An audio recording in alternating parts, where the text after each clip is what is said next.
Oh,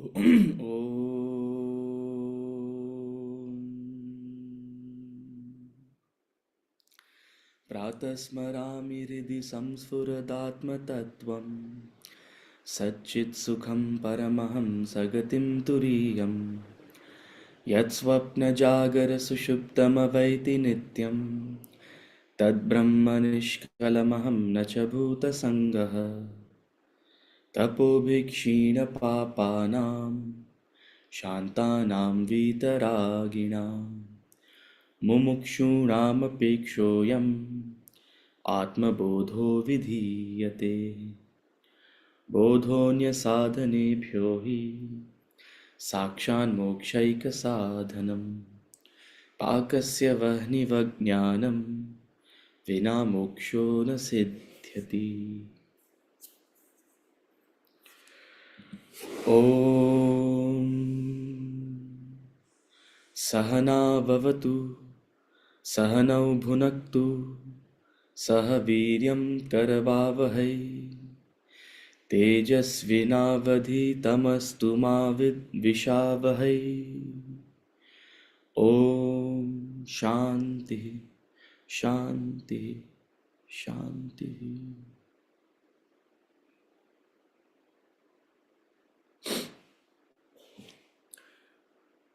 We'll chant from verses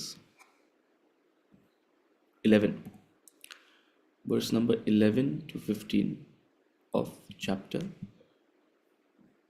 7.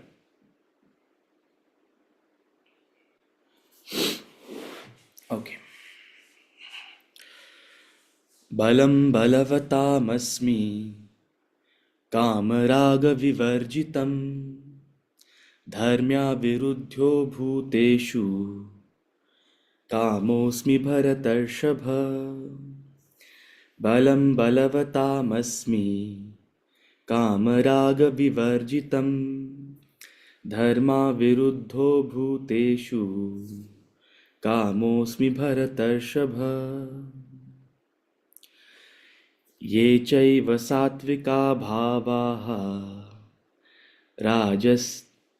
राजसास्तामसाश्च चे मत्त एवेति तान् विद्धि न त्वहं तेषु ते मयि। ये चैव सात्विका भावाः राजसास्तामसाश्च ये मत्त एवेति तान् विद्धि न त्वहं तेषु ते मयि। त्रिभिर्गुणमयैर्भावैः एभिः सर्वमिदं जगत् मोहितं नाभिजानाति मामेभ्यः परमव्ययम्।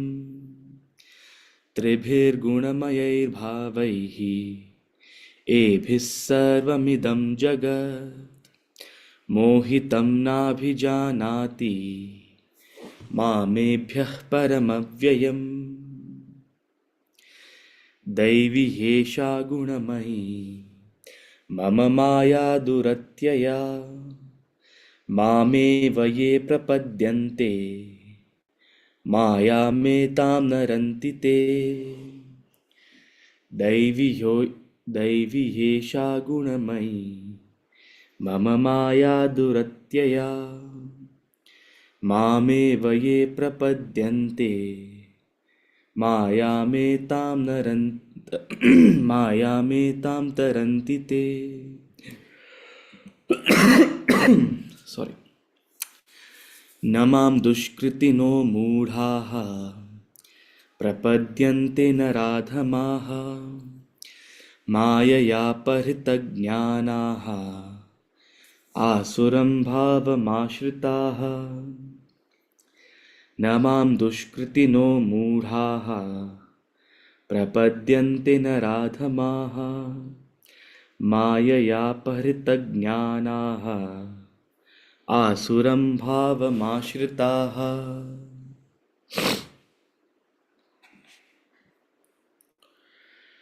Okay, we'll start with questions. Hari Om, Hari Om, Hari Om.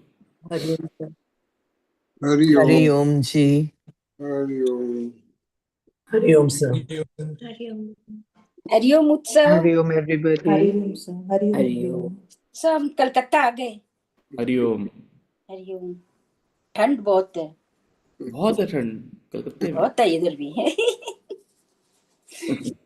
Hari Om, Unusual, unusual for Kolkata. हाँ मजा आ रहा है।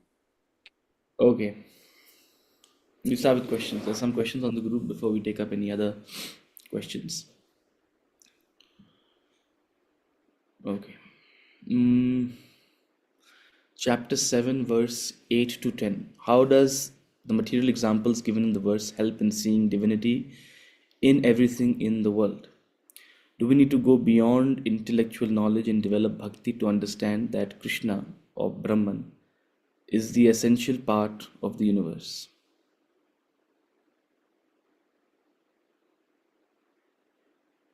Okay. How does the material examples given in these verses help in seeing the divinity in everything in the world? The examples given in these verses are like a reference point or a direction. Please understand that understanding divinity. See, is your question about seeing divinity in the world, or is your question about understanding what divinity is? Because those are two different things. So what is happening is what suddenly I feel that there's a lack of bhakti in me. So when I'm reading, it's more what do I say? It's very basic when I'm reading. So the bhakti has not developed. So I feel that somewhere I'm lacking in that part. That's the reason these questions are rising. Fair enough. So, as long as bhakti has not developed, these will be mere words on a page, and you'll shrug your shoulders and say, "Oh, good, well and good. I've understood a new concept about God." Right? So, yes, quite rightly, as you said, that if you acknowledge, or if these, see, again, I draw everything back to my own experience, because I think that's a very important reference point. But I totally resonate with you when you say that, in my own experience of maybe reading this for the 10th time, and if I try to maybe go back and try to relate to, okay, how did I first understand these verses? Right? There's a big gulf, big difference, you know. So as you develop bhakti, and bhakti is not something you can buy off the street, buy off the shelf. Bhakti is something that grows in you with time. And bhakti is not isolated from jnanam. Bhakti is not isolated from karma. All of these deeper facets, right? Whether it's clarity, whether it's selflessness, clarity from the jnanam perspective, selflessness from the karma perspective, and deep devotion and surrender from the bhakti perspective. All of these things develop in you as you immerse yourself in the yogas.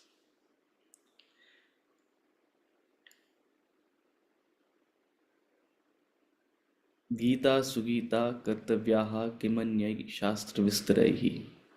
That's the first opening verse that, if you open the commentary that I have translated in the introduction, Gita Sugita Kartavyaha Kimanyai Shastra Vistaraihi. The Gita should be sung, studied, and practiced. From a point of devotion, it should be sung, chanted, felt. From the point of view of knowledge, it should be studied and understood. And from the perspective of karma, it should be practiced, put into work. So as you do this, naturally an appreciation for divinity increases in you, a curiosity for divinity increases in you, a desire and a thirst to, first of all, know, even at an intellectual level, but at least know, increases in you. And slowly those, as you become immersed in it, these don't remain words on a page, right? So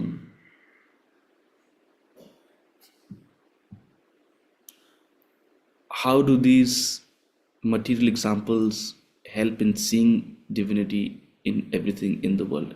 On the one hand, they don't directly help in seeing divinity. I mean, if you take it sort of literally, it doesn't necessarily help in seeing divinity in the world. Seeing divinity as an expression in the world is an outcome of bhakti. Okay, but yes, these give you a reference point. Okay, because very important on the path to developing bhakti is jnanam. He'll give a hint to that in chapter number 18. So clarifying your misconceptions about divinity is equally important.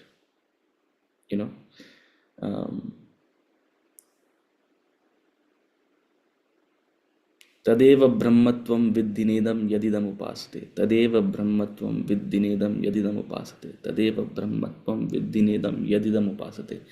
5 times in the Upanishad, back to back, he has given this one statement. The Upanishad is known for its terseness. They don't waste words. The Upanishads don't waste words. They don't have that much space and time to repeat something. If they want to convey something to you, they'll say it in one word.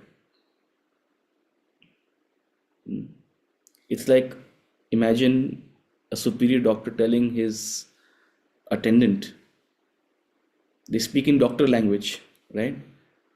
Do this test and then get back to me, and then take that instrument and put that medicine. Why should we take that test? Why should we put that medicine? What happens with it? All of those things need elaboration for you and me, but not for the attendant. They know exactly why the doctor is saying what, and in that one statement of the doctor, all this information is packed in. The why and the what and the how and the when. So the Upanishads are speaking to, it's like a senior doctor speaking to a attendant. They're speaking in that language. The terseness. That same Upanishad repeats this one statement. Tadeva brahmatvam viddhinedam yadidam upasate. It means this is Brahman, not what you worship. He's explaining what is Brahman, trying to explain what is Brahman, and he's saying this is God, not what you worship. Tad eva brahmatvam viddhi na idam yadidam upasate. Yat idam upasate. Upasana means what you are doing, puja. This is not God. What do you think you have developed about God? So the focus even in the Upanishad is to clarify one's understanding, even at an intellectual level. That's also important. It's a part of the process, right? So these material examples are a direction. They are trying to convey an idea that, okay, Brahman is the essence of everything. It's at the heart of everything. The spirit is the pulsating life force in everything. Again, in the same Upanishad, I'm quoting the Kena Upanishad. In the same Kena Upanishad, the entire section 3 talks about it's a story. Okay, again, very rare in an Upanishad. Kena Upanishad is a very unique Upanishad because part of it is a mantra Upanishad. Mantra Upanishad means No story for you, just direct, straight philosophy. No fluff around, direct question, direct, clear answer, philosophical answer. And in the same Upanishad, there is a story. Usually, Upanishads have one or the other. They are either direct or they are a little, sort of storytelling types. They have some kind of parable around it. Kena Upanishad is unique in that sense. So, section 3 of this Upanishad comes with a story. And in the story,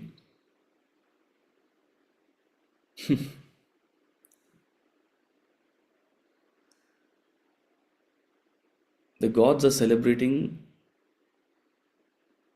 the victory over the Asuras. The Devas are celebrating the victory over the Asuras. So, who is invited to the party among the Devas? At whose house is the party? Who is the chief of the Devas? Indra. Indra Bhagwan. So, Indra Bhagwan is throwing a big, and don't ask me, was there a bar there? Was there this? There was that? They were having a good time, okay? Devtas were having a good time. Big victory over the Asuras. So while they were, schmoozing and vibing, and there was nice, nice atmosphere. Indra Bhagwan is there, Varun Bhagwan is there, Vayu Bhagwan is there, Agni Bhagwan is there. Maybe some Devis are also there. I don't know. It's a good congregation. So while they are, gloating about their victory, Indra's like, "Arey, you saw how I smashed that fellow." And Agni is like, "Arey, you don't know, but what I did. You have no idea what I did." So they're all gloating about their achievement, that the Devas have beaten the Asuras.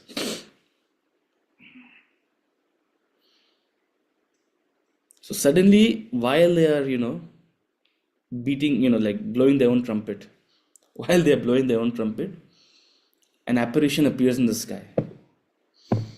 Apparition means you have no idea what it is. Apparition is like a, like a genie, like a cloudy sort of haze, like a sound, an apparition appears in the sky. And they are all, it draws their attention to it. Maybe it's like a bunch of thunder, and then an apparition appears in the sky. And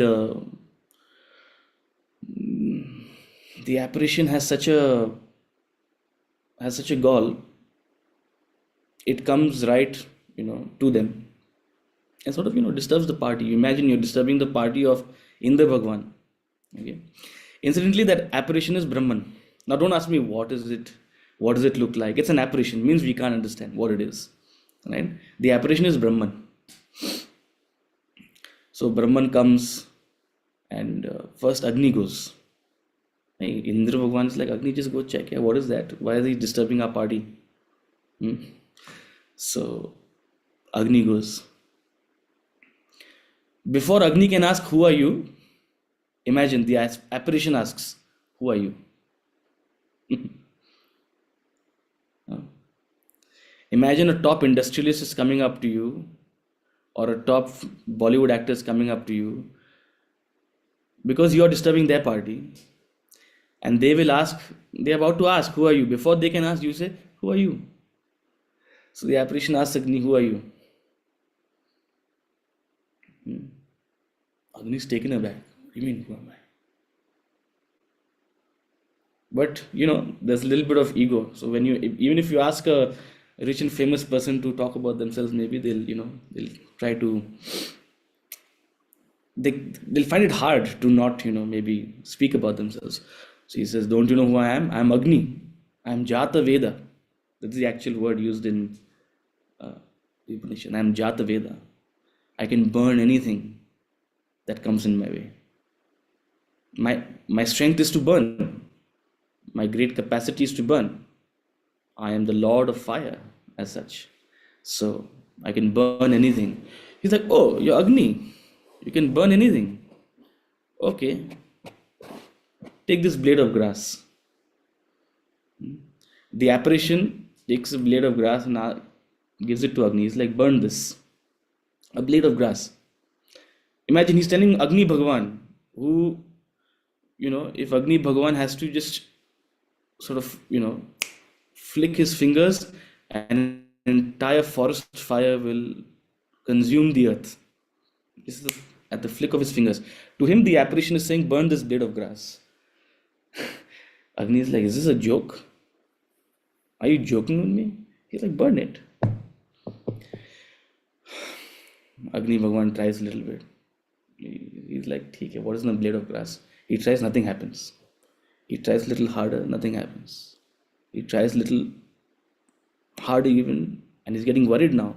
He's sweating.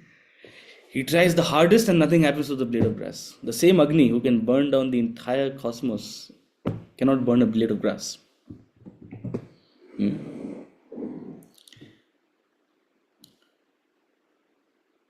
Same Agni goes back with his tail between his legs.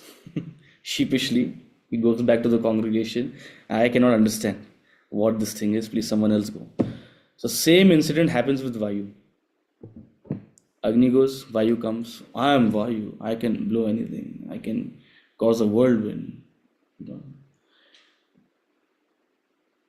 Obstinate like the wind. I don't know if you remember the verse. Arjuna is describing what is the mind. The mind is obstinate, balam, strong like the wind, turbulent like the wind. So the wind is known for its obstinance, turbulence, strength. Right? The same wind. He says, blow this blade of grass away. Where Vayu tries, he tries to blow the blade of grass. Nothing happens. Nothing happens. Vayu also goes back sheepishly. Then Indra Bhagavan comes. He's like, let me take a look. What nonsense is this? Let me take a look. So Indra Bhagavan goes, but something different happens with Indra Bhagavan.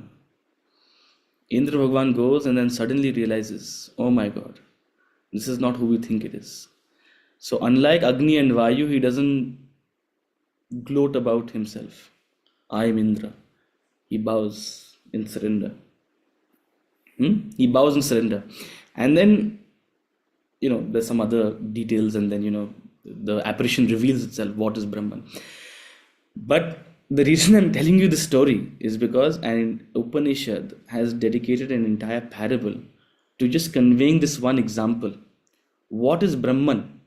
Brahman is that underlying power which makes Agni burn. Brahman is that underlying power which makes Vayu blow. Agni is that underlying power which makes Indra, makes water wet. Right? It's that without which nothing can function. It itself has no function per se. It itself has no expression per se. But it is the essence of everything. That which is the Adhar, that which is the supporting, that which is the enlivening principle, that is Brahman. Through this entire parable, that is what was trying to be explained. The same concept we see out here in these last couple of verses.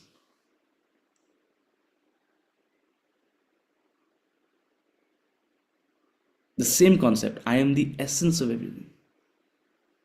I am beyond what is apparent, beyond what has expression, beyond what is comprehensible, beyond what is visible. I am that essence. The moment you think of Brahman like this, it gives you a new way to relate to it. And that relation will go deeper and deeper as you grow and immerse yourself in bhakti. What is bhakti? Bhakti is just that conviction that I don't know. I actually don't have any answers. When you develop that attitude in life, you'll develop a much greater appreciation for this understanding of God, of Brahman, that it's the essence of everything. It's something that my mind cannot comprehend. It is incomprehensible. It is achintya. Right?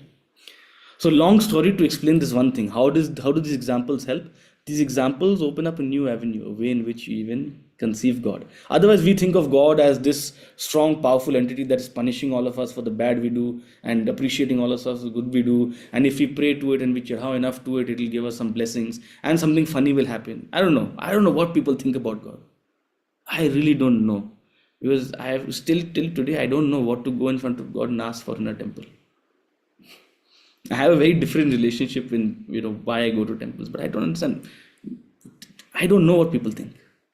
And I don't even want to know. Right? But what we should be interested in is what the scriptures are trying to tell us about this, right?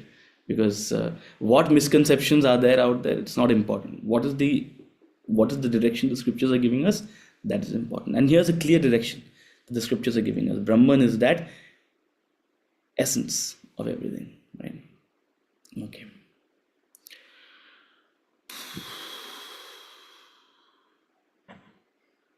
Last class you spoke about Sukshma Buddhi. To develop, do we need the driving force of bhakti beyond our intellectual capacity? Sukshma Buddhi develops as you reduce your desires. So not bhakti, you need karma. Do karma, the bulk of your desires will fall, will go away, will vanish. Sukshma Buddhi is there within you. It's that capacity in you to inquire into the unknown. It's that capacity in you which creates a desire to learn and pursue the spiritual path. That's the role of the Sukshma Buddhi, to inquire into spiritual matters, the deeper questions of life. But it's currently layered, covered, obscured by a heap of desires, which are just distractions, which are keeping your mind occupied in unnecessary pursuits. You get rid of those, it'll simply uncover. It'll simply uncover there. So yeah, as you drop your desires, bhakti will increase. As you drop your desires, everything will happen. But the mechanism is important to understand. It is there within you. The Sukshma Buddhi is there within you. It just has to be uncovered. आपको ये चादर उतारना पड़ेगा.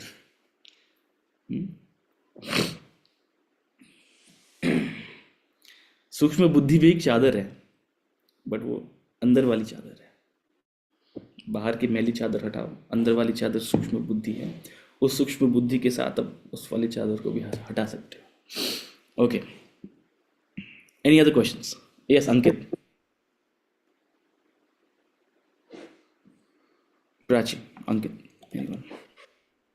So I had two questions. The first is related to what we were speaking of. So, we've spoken about, Brahman being the quintessence or the core of every being. But isn't Brahman also like every part of every being, like sort of like the grossest part of the most subtle individual and the subtlest part of the most gross individual as well? Like, is there any part of us or any part of any being which is like separable or divisible from Brahman?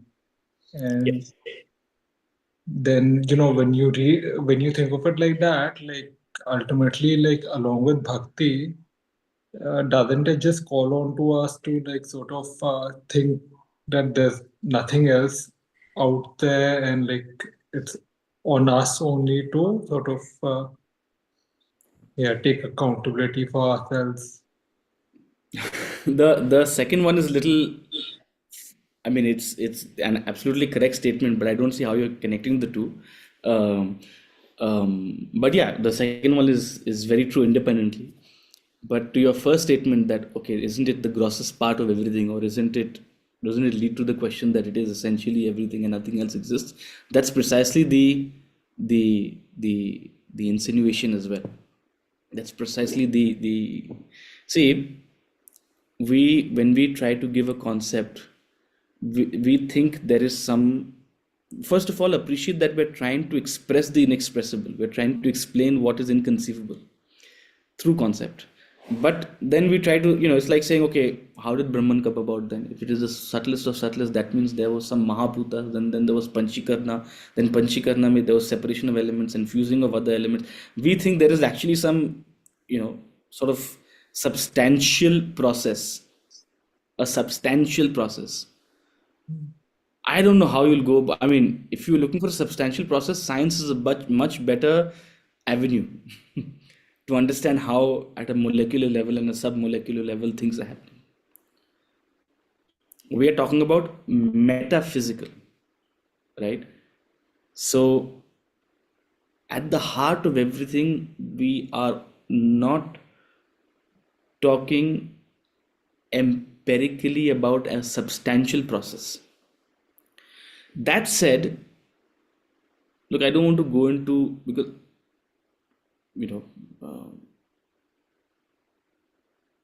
let me not even focus out there. What is trying to be conveyed out here? Whenever you go into such a conundrum, that's why we present multiple sort of analogies, multiple explanations, right? Because no one explanation sort of is fully satisfying, or one of them leads to a roadblock, a dead end, a confusion, right? Which is when you need to lean on another perspective or another explanation to sort of understand some middle ground. Recall the analogy of the rope and the snake. Your question is, isn't Brahman also the grossest part of everything? Recall the analogy of the rope and the snake. Which part of the snake is the rope? The snake is the world.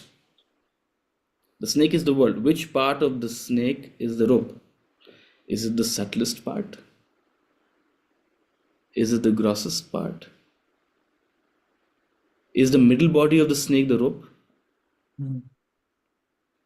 Is the inner intestine of the snake, which you have imagined, the rope? Is the outer scales of the snake the rope? No part of the snake. All of it. All of the snake is the rope. Because that's what it is. The snake is the rope that you have imagined as a snake.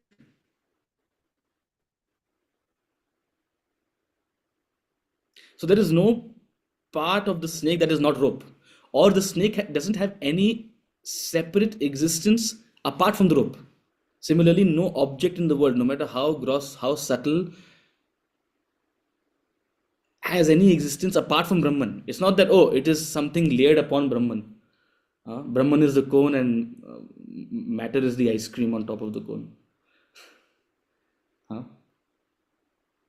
When we try to say essence, yes, of course, at a you know, in a physiological or a substantial sense, we think of, oh, essence means something that's deep inside, you know. Where inside? Because between your back and your chest, the inside is like, you know, maybe some part of your lung. Is it in somewhere in the lungs? Is Brahman there? When we try to say essence, we don't mean something substantial. That, oh, it's like in the tiniest of tiny atoms. No. When we say essence, we mean something that's beyond substantial. That is metaphysical. Something that your senses can't perceive. Let alone senses can't perceive, your mind can't feel, your intellect can't think.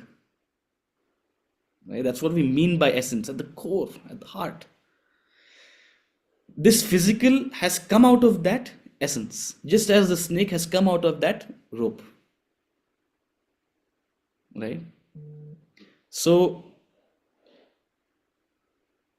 this is the role of the buddhi in understanding what is an example trying to convey and what is not trying to convey. The concept, the example of it being the essence is not trying to convey that, oh, it has some physical essence. You get it? I hope that answers your question per se, right? Yeah. I just wanted to add, like, when Ankit is saying that there is nothing else out there, which is Brahman, what we see or what we are, or everything at once is Brahman or not. So is it like how, you know, in that story of Prahlad, or I'm not sure of the person, but when there's a story when this child who believes in Brahman, in Vishnuji, was praying, and then Vishnuji came and he said, Ki, I'm here now, open your eyes. And he said that, no, he told me he'll come within me. Dhruv, I think, yeah. I think he said he'll come within me. So basically, he didn't open his eyes because there was nothing out there to see, but whatever was there was that within that you were talking about, basically. That.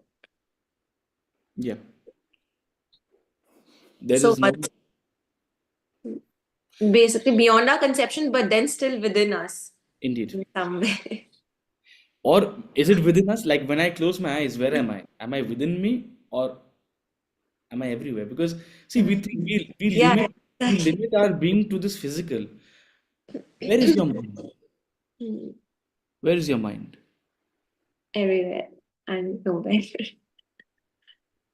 My mind is in Italy right now, thinking about Vinci gelato. Oh. My body will take a couple of days to get there and a lot of money to get there. My mind is already there. So when you close your eyes, you're just shutting off the physical. But where are you? Hmm. You're not here. You're not just here. Your mind is an entire cosmos. So we Your can mind go is the to cosmos. another plane only with this conversation. Ascharya, Ascharya. That's what it's meant to convey to you. That we live our lives without ever thinking about the superpowers we have within us. We live our lives imagining ourselves to be this restricted, constricted body and this restricted, constricted personality or identity that we've assumed. Living out here, married to this person, doing this work, related in this society with this net worth. I mean, these are all important. Okay, it's all well and good, whatever you have and whatever you don't have, but you're much bigger. You're much grander and greater than any of these labels which you can put on yourself. Hmm? You're a divinity in disguise. You're a god playing the fool, said Emerson. Ralph Waldo Emerson, the great philosopher from the United States of America, said, "You are a god playing the fool." Tattvamasi. So, one thing is, we think, oh my God, this conversation is going somewhere too amorphous. The other thing is, you develop a comfort with that. I'm not the body. The body is just a fraction of me. I am not this identity. It's just a fraction of me. It is a nama rupa. It's a totally different way of looking at yourself and your own experience. So sometimes I've started feeling that we are connected by Brahman. Everyone is Brahman. So even our thoughts are connected. Sometimes when you see a similar, there's like a sudden surge of religion everywhere. So because one person, one thought has arisen, everyone else also follows it. So it's important to have the right thought. Resonance. No, absolutely. Absolutely. And you don't even have to take it in that extent. It's called Mahat. It's called Mahat. You are influenced by your environment. The collective force of the environment has a deep, deep influence on you. That's the purpose behind satsang. If 100 people are thinking a certain thought, even if you are a terrible person, in that environment, you'll want to think about that, or you'll be forced to think about that. Even the most indulgent person becomes a little peaceful for 5 minutes at least in a satsang. Yes, Balaji, good to see you.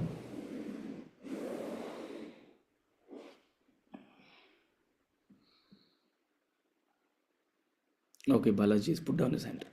Okay, let's get going. I want to continue. Verse number 10. Verse number 11, sorry. Balam balavatamasmi kamaraga vivarjitam dharmya viruddho bhuteshu kamosmi bharatarshabha. Balam balavatamasmi kamaraga vivarjitam dharma viruddho bhuteshu kamosmi bharatarshabha. He gives two more beautiful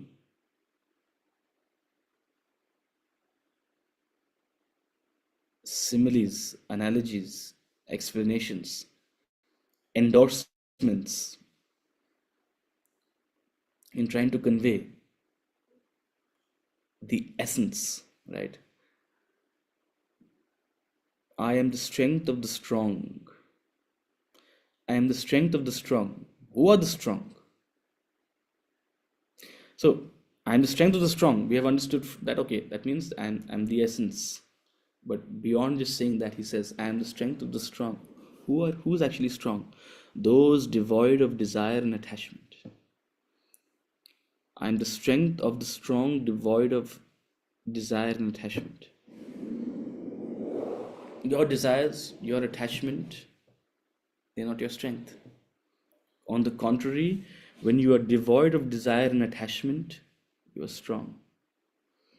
When you're objective, when you're able to see the things in the world as they are, when you're able to relate to people and to situations as it is, when you have no preferential relationships, of course, a deep sense of love, affection, a sense of oneness with one and all, that aside, and a deep sense of duty to those who are under the purview of your duty.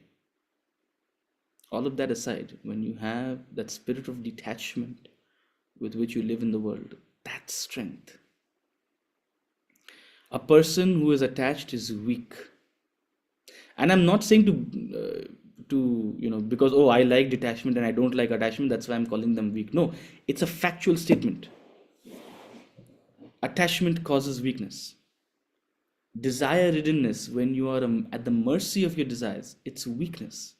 Why? Because you're at the mercy. If things are in your favor, all well and good.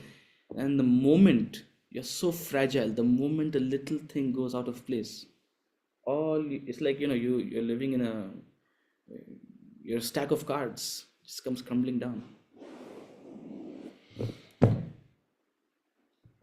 We live through a small period in a cosmic scale. And chances are that if you and I are talking peacefully out here, our lives are broadly peaceful. But what is the cost and what is the condition of that peace? Think about it. What is the condition of that peace? If last night you received some terrible news, it could be materially terrible, it could be physically terrible, it could be emotionally terrible. I'm not even going into the other things. Actually, intellectually terrible, we won't worry about it. Spiritually terrible, we won't worry about it because we're not even at that level. At least at these three levels which we can relate to. Materially terrible, physically terrible, emotionally terrible. If Khuda na khasta, as they say, would you be here sitting and listening to Bhagavad Gita?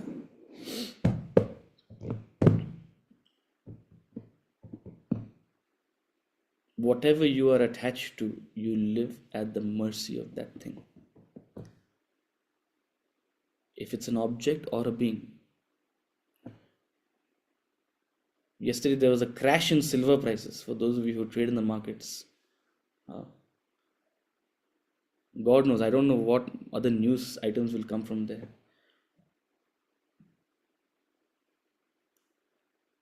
But attachment to wealth, it makes people do crazy things. It drives them mad. Attachment to people, of course, we know what that does. Every day we just have to open the news. Some people doing some crazy thing because of their attachment. Yeah, but we perform our duties also due to attachment. No, you don't perform your duties due to attachment. What you're performing is not duty. What you're performing is a business transaction. Oh, let me do this, they will take care of me. Let me do this, I will be appreciated in society. Let me do this, then they will love me in return. Your actions come with so many strings attached. That's not duty. It's not attachment that is making you do duty. If at all, it is a sense of guilt that is making you do duty. If you don't do your duty, you will feel guilty. If at all, that is what provokes you. What makes you do duty is your clarity, your wisdom. That's what makes a person duty oriented. Not attachment. Attachment is an impediment to duty. Oh, if I don't get the love and care in return, I'm not going to do it. Why should I care? And people develop, they try to bring measuring scales to relationship. They don't do as much as I do for them. I'm not going to do this. I'm not going to call them. I'm not going to send them some help. Why should I? They didn't do it when you develop this, sense of calculation, All of that happens in attachment. So attachment is not what makes you do duty. It is wisdom that makes you do duty. If at all, it's your conscience that makes you do duty.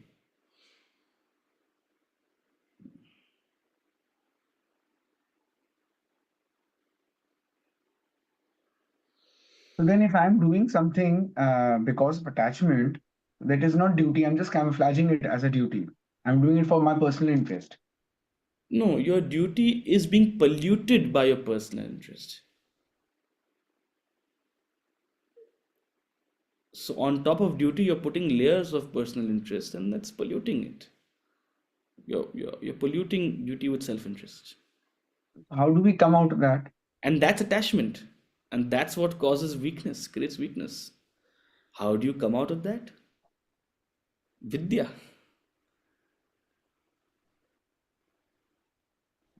The purpose of this knowledge is to give you a new way to look at your life and your purpose.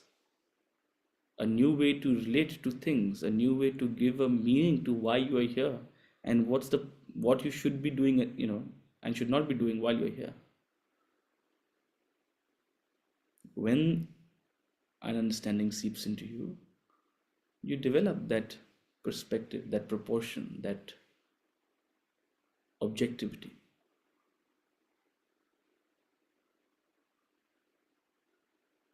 But the point being conveyed out here is your attachment, your desire is your weakness. I'm not criticizing out here. We are trying to analyze the extent to which you have desiredness, the extent to which you have attachment. Your happiness, your sense of well-being, your joy is compromised. If you are detached, you're solid as a rock. If you are detached, and that's the irony and the beauty. Detachment makes you live life king size. Living life king size doesn't come with throwing money at experiences and people and the capacity to buy out the whole world. That's not living life king size. Even the richest of people who are attached, I don't want to be in their head. You're just playing bigger and bigger games. You're placing bigger and bigger bets. But the bigger the rise, the greater the fall. Now, how do you explain that someone who is detached lives a life king size? Sorry? So how do you explain this statement? I did not understand that if someone who is detached lives a life king size. Someone who's detached lives life like a king. A king is not dependent. I mean, that aspect of the king. The king is not dependent. A person who's detached has no worry, no anxiety.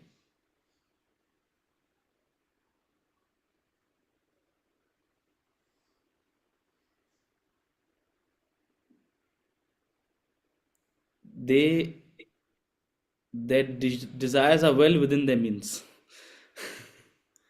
See, if your desires are within your means, what will you need? What do you need? There's nothing that you don't need. There's nothing that you need that you don't have. And when you're in that state of mind, you're a king or a queen. Okay, maybe you're a prince or a princess in the court of God. God is the king. You're living life prince size.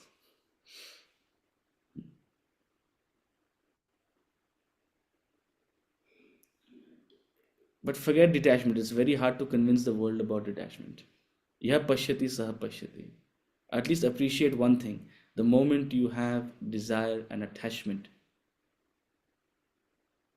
you compromise yourself. You are weak.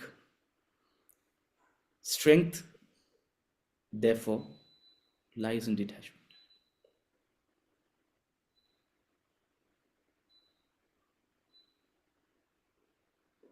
In beings, I am the desire which is not contrary to dharma. I've said so much about desire, desire, desire. You think desire is very bad, desire is terrible. No, he says, I am desire.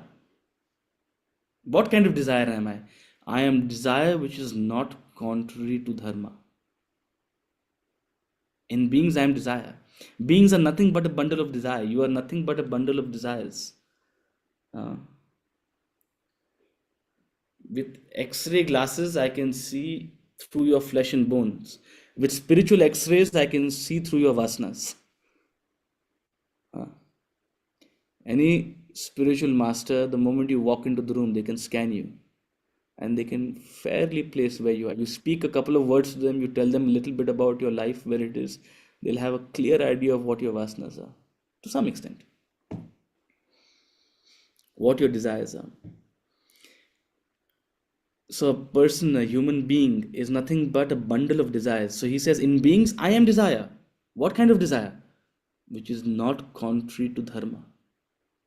The problem is not with desire, please. The problem is with uncontrolled, insatiable, undirected desire. Without desire, you can't function.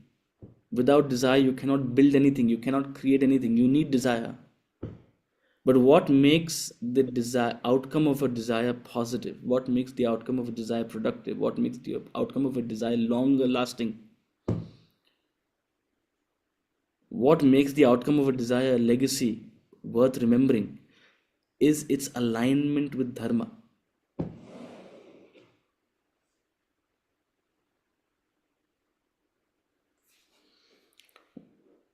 Why is the conglomerate of Tata still alive and kicking and flourishing? I'm not saying it's a perfect institution. It's by far not a perfect institution. But even after 150, how many ever years, it's alive and kicking and flourishing. Why? Because it was rooted in certain values, not contrary to dharma. Profiteering wasn't a problem, but there was a clear value of loka sangraha, nation building and development of and well-being of people, impacting communities, creating a positive influence on community. That was a very important aspect of their ethos. So every human being has 4 goals: dharma, artha, kama, moksha. Forget moksha. Please keep that aside. Let's not waste our time talking about that. Let's focus on the first 3: dharma, artha, kama. Artha and kama we are very well clear of. That's not only a goal in life, that's our primary desire in life. I want artha and I want kama. Kama means enjoyment, desire, fulfillment of desire. And artha means wealth. Not only material wealth, but even physical wealth, well-being, intellectual wealth, clarity, knowledge, being well informed, social wealth, status, name, fame, all the wealth we desire, right? Artha and kama are 2 clear motives of human life. Not only are they motives, according to scripture, they've sanctioned, these are your goals in life, you must pursue them. But you must pursue them along with dharma. If you don't pursue artha and kama along with dharma, it'll be a sorry state. You'll be a tragic case. Your fall will be far greater than your rise. You'll be a small blip, easily forgotten. Dharma is those sense of values with which you guide your life, the principles with which you relate to things around you, the values with which you give a direction and a proportion to your desires, values with which you are able to guide your life. Without this and without upholding dharma,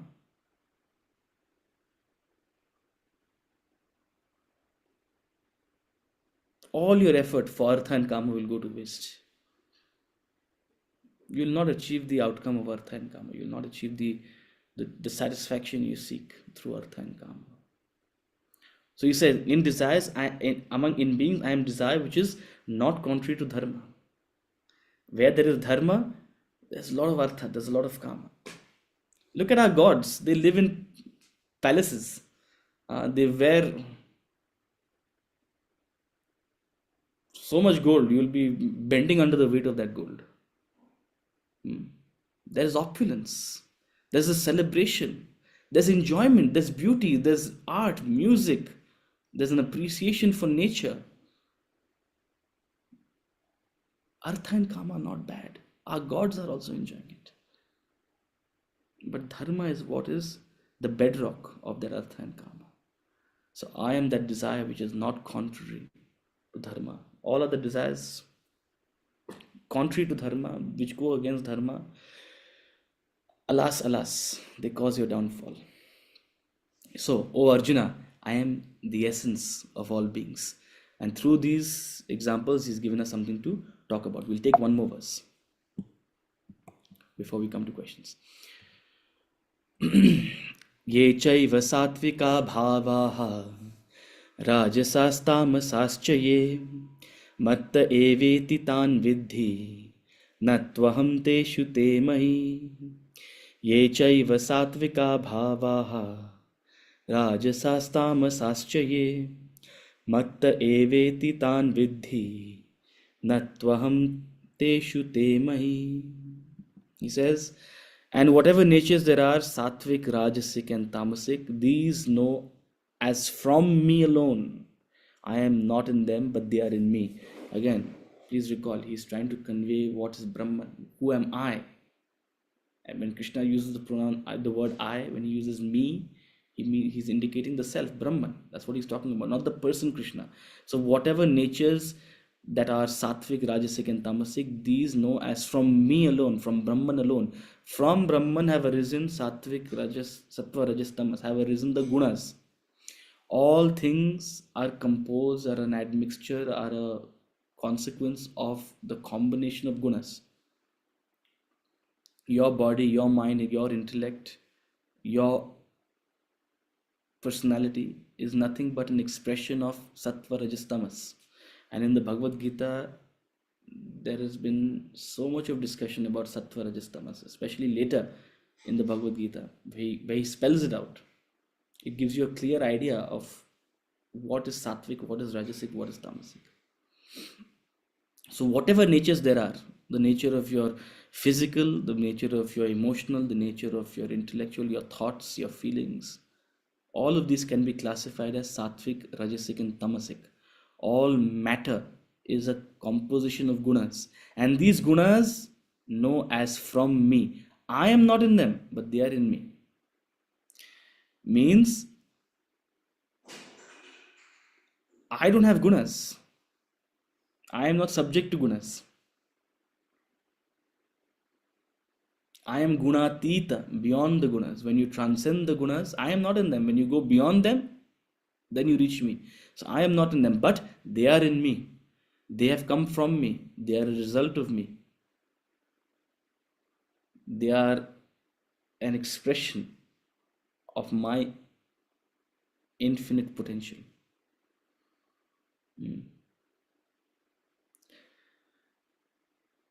When you take all these concepts and put it together, that is the work of, say, teachers. Say, for example, Swamiji. He has written the Vedanta treatise, his magnum opus. What has he done? He's taken all these ideas which are spoken in poetic ways, which are spoken in such multitudinous ways, and consolidated it into clear concepts for you and I to understand. That's the role of a teacher. Otherwise, when we'll read this, we'll say, what does he mean? They are in me, they are not in me. Right? These are all poetic indications. These are all poetic sort of, and you have to be well versed, you have to be very subtle to be able to appreciate the poetry.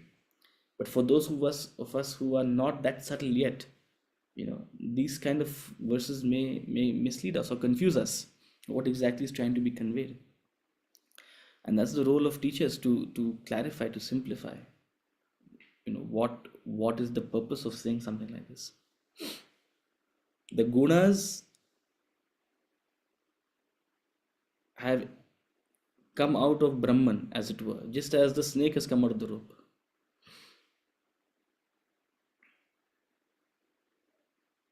The snake has emerged from the rope.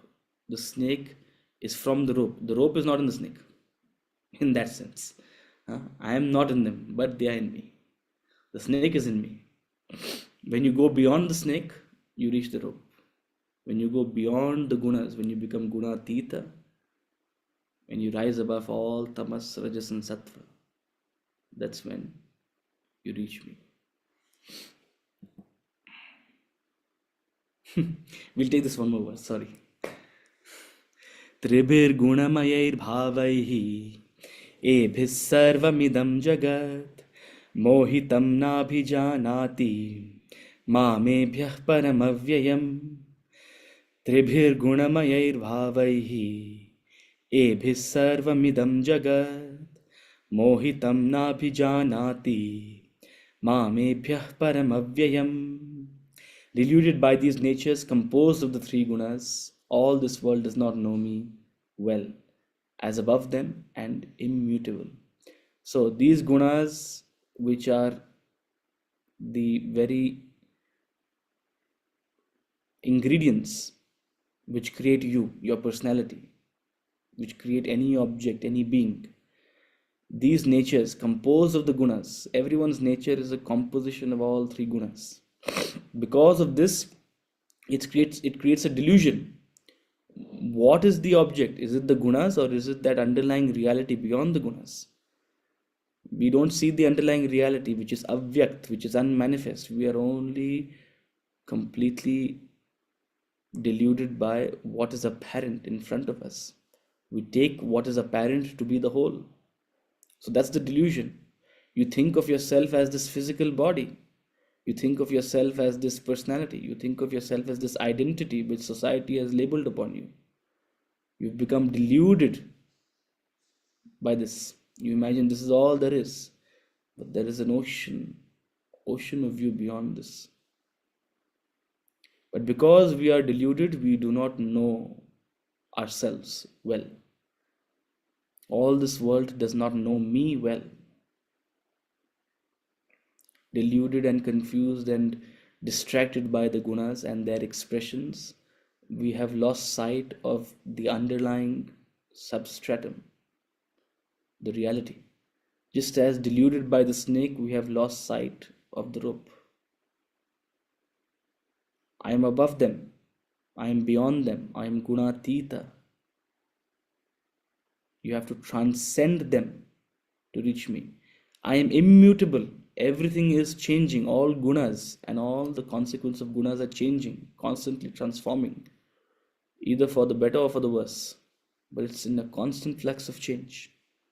Your body is changing, your mind is changing, every object is changing and going in this continuous cycle of karma. Change is imminent, change is essential. But this substratum, I, me, the reality is immutable, avyayam. It is immutable, unchanging. Something that doesn't move, that doesn't change, that doesn't transform, that doesn't die. Avyayam. There is beyond your body, beyond your mind, beyond your intellect, there is a you, a part of you, that is you, which is unchanging. You loosely call it I. You loosely label it I. Every time you describe yourself, you describe how you have changed. Well, what you actually mean is things about you have changed, but have you changed? Has that I changed? Has that identity changed? It's so close to us, this immutable, unchanging essence, and yet we are completely oblivious to it. We are deluded by the changing gunas and we get completely mesmerized by it. Where 10 years ago I was so different, now I'm so different. And then we develop an ego about it. Oh, I have improved so much. You have remained exactly the same. You're that same I. Things about you have changed. This is a very subtle concept. Yah pashyati sah pashyati. That I in you is immutable. That I in you is the seat of the Lord within you. Within you where, Ankit? I don't know. Is it physical? I don't know where it is within me. When I say within, I mean in the essence, in the core, in the heart.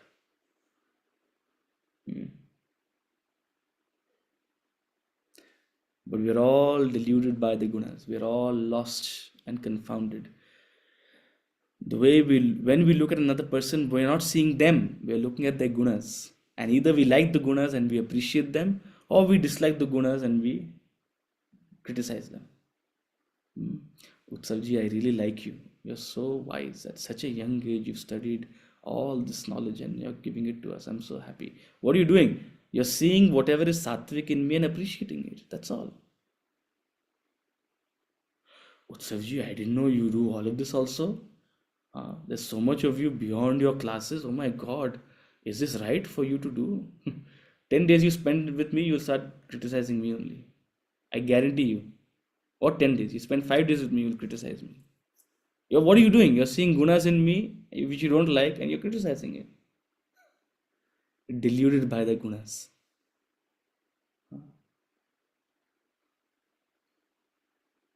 We become attached to gunas we like and averse to gunas we don't like. And then we sit and complain. The next time we meet our best friend, we sit and spend 2 hours talking about what happened, why it happened, what is good, what is bad. We consume our entire life with these gunas.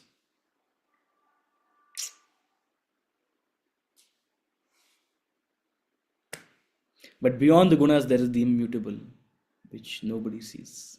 This is delusion. With that thought, I thought this is related to the previous verse, so I wanted to take this verse. So with that thought, we'll conclude today. And I have nowhere to go, so I can take some questions. I saw there are some questions, so I'm happy to take them. Balaji, you've had your hand raised for a long time. I apologize for making you wait. Yes.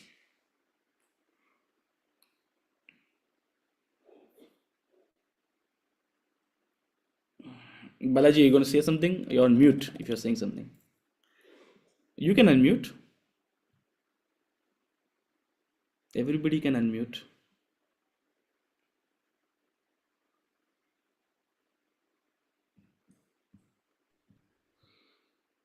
I can ask you to unmute and then it'll pop up something.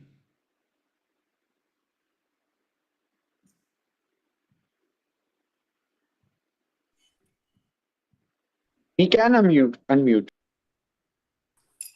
He's sent a message saying he cannot unmute. Ajay, I don't know. Some part of technology is beyond us. Maybe you can write your question. Write your question and I'll address it. Till then, yes, Prachi, Ankit, whoever had a question.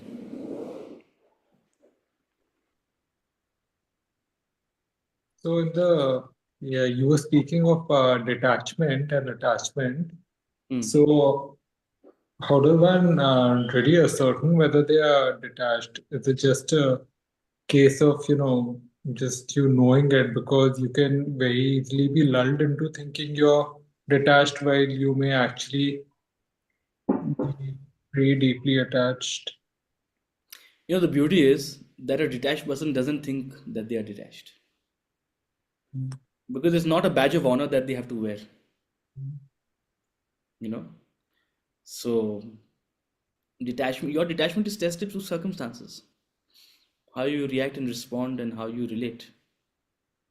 Right? If you can remain poised, if you can see things objectively, if you can have patience through changing circumstances, if you can watch the surge of emotions within you and not be easily disturbed by them or be pushed into impulsive action by them, all of these are indications of detachment within you. So you don't have to worry about, oh, am I detached? Am I actually detached? No, this will all reflect in, and if you're not able to do all these things, if you are easily becoming emotional, if you easily give in to worry and anxiety, it means that you are attached still, right? Or maybe not as easily, but after a point you have a breaking point. It means that there are still fibers of attachment in you. That said, people who are detached don't wear it as a badge of honor, because like anyone, right? Like any good learner, like any good student, they always think of themselves as still ignorant, to needing to cover some ground. So a detached person still assumes that, okay, there is still some attachment, and I need to keep working on a self-correction, self-improvement, right? But yes, your detachment is manifest through circumstances. And if you're self-aware, detachment is nothing but objectivity. Hmm.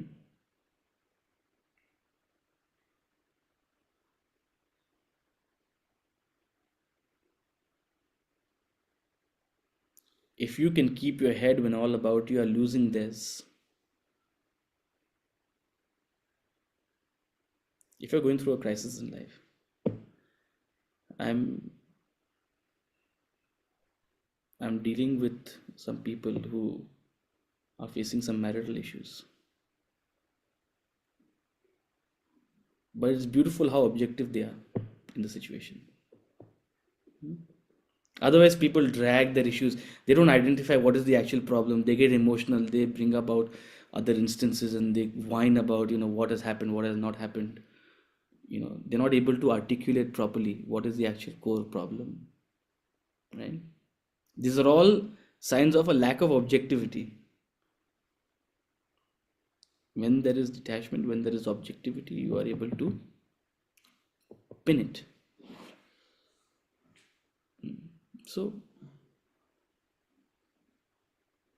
circumstances reveal your level of detachment.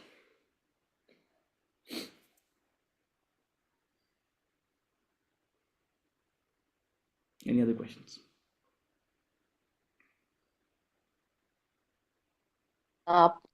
Adding, adding on to what you were just saying right now about, being able to look objectively at your circumstances.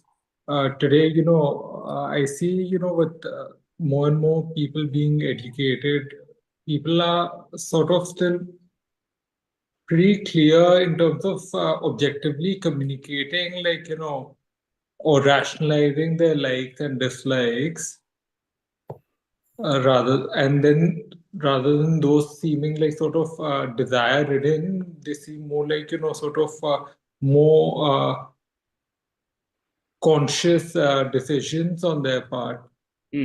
But does that really mean that those aren't like, their desires which they've just sort of rationalized? So absolutely, I was just going to say that there's a big difference between rationalizing your desires and being objective. Big difference. You may rationalize your desire, but that doesn't liberate you from your dependency on it, right? Also, behind a lot of rationalization is a lot of justification. Yeah. Most people rationalize to justify why they're doing what they're doing. If you're feeling the need to justify, that means a part of you is still not convinced. You're looking for some kind of a Validation. Yeah. Uh, so rationalizing is very different from being objective. I'm not saying rationalizing is bad, right? You may want to articulate why you are doing something, and seek guidance also as to, is this the right thing to do or not to do. There's nothing wrong in seeking guidance of, is this going to help or not going to help. But once you have clarity, you may have taken guidance, or through your own lived experience you have some clarity, you don't find the need to rationalize and to justify.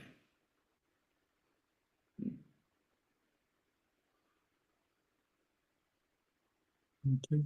So just because we've developed a vocabulary doesn't mean we develop detachment. That's what I was basically. In fact, it's complicates it even more. People go into like knots of justifications. You have to hold such people down and say, relax, it's okay. Whatever you're doing is fine. Just take a breather, man. Yes, Rituji. Thank you. Uh, just one thought. I mean, talking about detachment, uh, if one thinks this too shall pass, I think, I mean, be it good or bad, like they say in very, very happy times or difficult times or something. So that can also be understood as detachment for practical purposes. If one sort of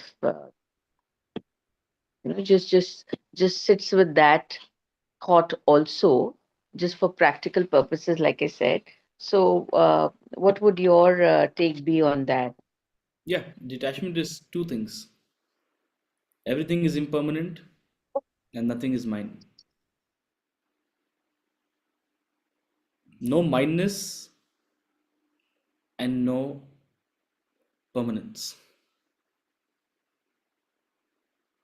If you have these two, you're detached. That's very, in a very crisp manner, understood. So, I think we all should note that down. Even this shall pass away. If you can say that when the going is good, you're detached. Not when the going is bad. Everyone says even this shall pass away. Don't worry about it. ये तो होना ही था. ये तो कुदरत का ही है.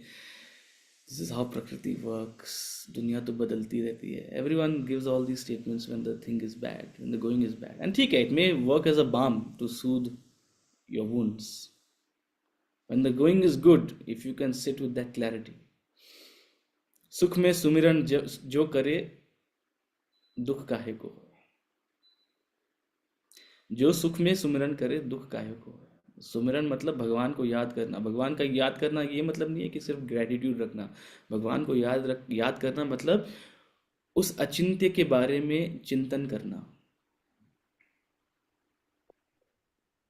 To contemplate about the realities of life is sumiran. Not just remembering a deity. Rather, that deity should invoke such thoughts in you. So Sumiran means not just prayer, but also a contemplation. दुख में सुमिरन सब करे, सुख में करे ना कोई. जो सुख में सुमिरन करे, तो दुख काहे को होए. But even I this shall don't think pass. we are there yet. I am not there yet. I think I would say I would like to hold on to the good times and only. I don't think so I'm there yet. That's what I. Yeah, no, and when we say that, we don't mean that you don't appreciate the good times. No, an attitude of gratitude for what we have been blessed with is very much essential. And if at all I want you to increase the horizon of appreciating that 99.9% of the times you're in a good time only. You're the one who complains. Good things happen to me, but so many problems. No, those problems are insignificant. So you actually 99.99% of ऐसे शायद 4 या 5 maximum 3 या 4 instances होंगे जहाँ पे there's a true crisis in life. One can say,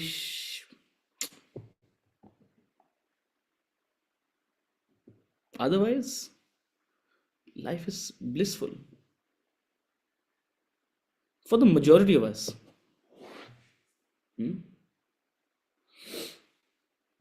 So when I say, one second, when you say holding on to the good times, I want you to develop that attitude of gratitude. 99.9% of your life is good. And understand that 0.01 तो आएगा ही. ठीक है, देख ले. remain armored for it, prepared for it. That's why we are studying this. Yes, Rituji. No, nothing. Just wanted to add a thought or discuss that indifference sometimes to my own self also. I mean, there could be something which might seem very, very objectively like a very painful situation or something, but it sometimes feels like do you really care or you don't care? I mean, it to the point of indifference. Something is very close to you, and that's not right. I mean, there's something amiss with your personal situation, and but still you're all right. So objectively, if for a non-Vedantin or something, it might seem like you're indifferent or you don't care or you being insensitive, but I feel somehow maybe no, it's just that you know that you can't do anything about it. So and you know that everybody is on their own sort of a journey, so you let it pass. So and you sort of are happy anyway. So I hope that's the I mean that's detachment, I hope. Yeah, that certainly is detachment, and a person who cannot relate to a Vedantin will always feel that they are heartless, right? No doubt about it. But it's time that Vedantins stop complaining about that. And Vedantins should also understand that there's no point in trying to convince the world that I have a heart. Okay. But at the same time, because this is not a problem that deserves so much attention. A Vedantin just needs to develop a slight higher EQ. What does that mean? Express a little more emotion. Assess when another person needs emotion, they don't need your concepts and they don't need your rationalization of the situation or understanding of the situation. When they need emotion, just give them emotion. When they need you to laugh with them, laugh with them. When they need you to cry with them, cry with them. When they need you to celebrate with them, celebrate with them.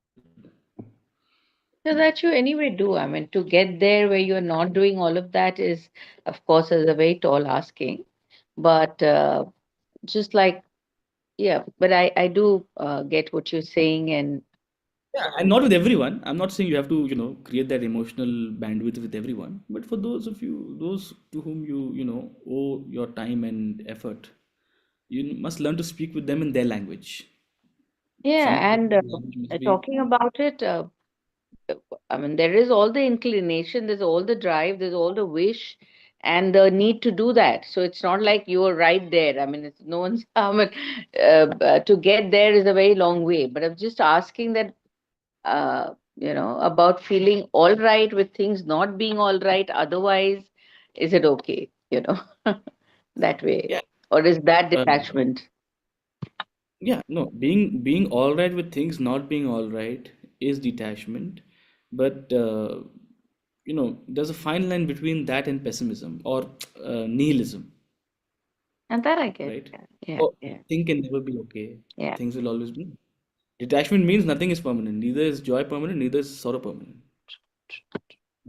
Even this shall pass. Sorrow shall also pass soon, soon enough. And always preparing the ground or seeing what one can do. Maybe today I can't do anything for the situation. Maybe tomorrow I can, or maybe slowly I can build up towards alleviating the situation. So it's that constant awareness of how I can add to a situation, but also understanding what my limitations in the situations. All those things together are detachment. Okay, there's a voice note, but I have no idea how to reach audio. What is the 1 second.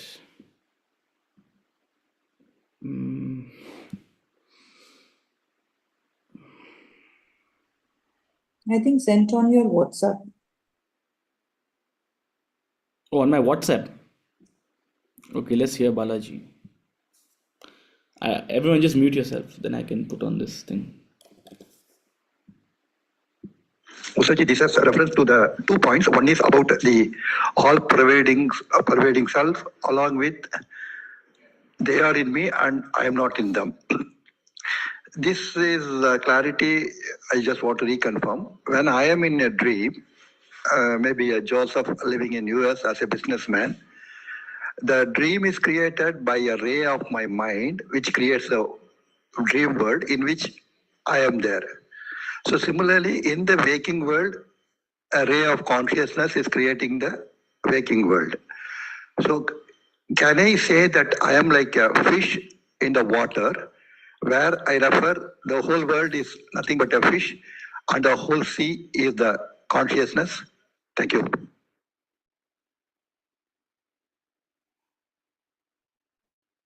Yeah.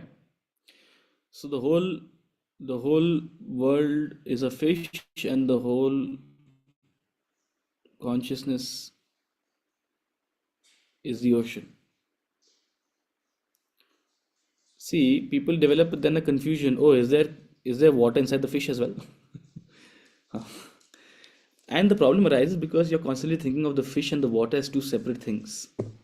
See, fish and water in this example are two separate things, as it were. One is a, sort of solid, and one is a liquid. Which is why every time we develop this duality about spirit and matter, about, consciousness and sort of object, we have to go back to the rope and snake analogy. Because no example is perfect. The example of the ocean and the fish may convey the all pervasiveness very well, right? But it doesn't quite convey the subtlety of, say, I am in me, but they are not in them. What conveys that is the example of the rope and the snake. That the rope is not in the snake, it's the other way around. The snake is in the rope. And the moment you go beyond the rope, you go beyond the snake, you reach the rope. So you're absolutely right to relate the world to a fish and consciousness to the ocean, and that conveys the all pervasiveness of the transcendence of the consciousness, no doubt. But you need to bring in other sort of analogies, especially like the rope and snake analogy, to sort of put it all together. Does that make sense? Give me a thumbs up or something if that makes sense. Like the dream world is created by the ray of my mind. If I say waking world is also a ray of consciousness, I am fish in water. Yes, your